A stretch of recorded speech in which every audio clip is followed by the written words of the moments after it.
తెలంగాణ ఎండు రొయ్యలండి మావి, ఎర్ర రొయ్యలు. చూడండి ఎంత ఫ్రెష్గా ఉన్నాయో. మనం దుకాణాల మీద కొన్నదానికన్నా మనం పట్టేటోళ్ళ దగ్గర తీసుకుంటే చాలా బాగుంటాయండి. దుకాణాల దగ్గర మక్కి మక్కి ఉంటాయి చేపలు, ఇలా ఉండవు. చూడండి, ఇవి ఎర్ర రొయ్యలు ఫ్రెష్, నిన్నటివి. ఇవి ఒక్క రోజులు నిండిపోతాయండి. ఇవి కానీ ఏమో టేస్ట్గా ఉంటాయండి. కూర వండుకోవడానికి మనకు దుకాణం తీసుకున్న దానికన్నా మనం పట్టేటోళ్ళ దగ్గర తీసుకుంటే చాలా బాగుంటాయి. రిస్క్ అయినా పర్లేదు కానీ ఒకసారి తెచ్చుకున్నాం అనుకో, మనకు ఒక 3-4 నెలల వరకు ఉంటాయి.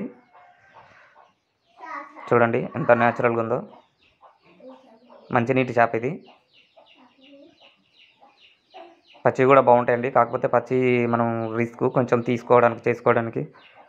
ఎండు రొయ్యలు అయితే వెంటనే ఏ కూరలైనా వేసుకోవచ్చు. ఇది నల్గొండ జిల్లా శాలిగౌరవ మండలం ఇటుకలపాడండి.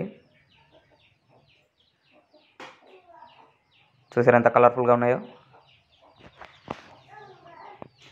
ఇంకో 3-4 నెలల వరకు మనకి ఈ చేప దొరుకుద్దండి.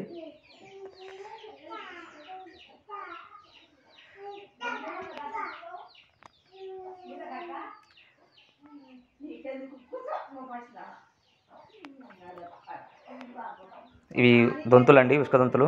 ఇవి కూడా ఫ్రెష్. ఇవి 2 రోజుల కింది ఆరబెట్టాం, చేపలు అయిపోయింది. ఇవి సేలింగ్కి రెడీ అయినట్టే. మనకు దుకాణాల మీద కొంటే ఇంత కలర్ ఉండదు. అవి పచ్చగా మక్కి ఉంటాయి. తెల్లగా కొడతాయి కానీ మక్కిన చేపలు అన్నట్టు, ఇలా ఉండదు. మక్కని చేప ఇట్లా ఫ్రెష్గా ఉంటుందండి.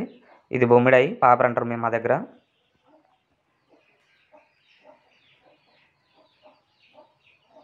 ఒట్టి చేపలు చాలా మంచిదండి తినడానికి.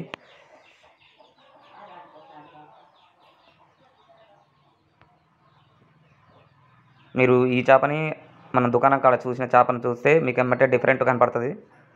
అవి పచ్చగా పసుపు కలర్లో ఉంటాయండి. ఇలా ఈ న్యాచురల్ కలర్ ఉండదు.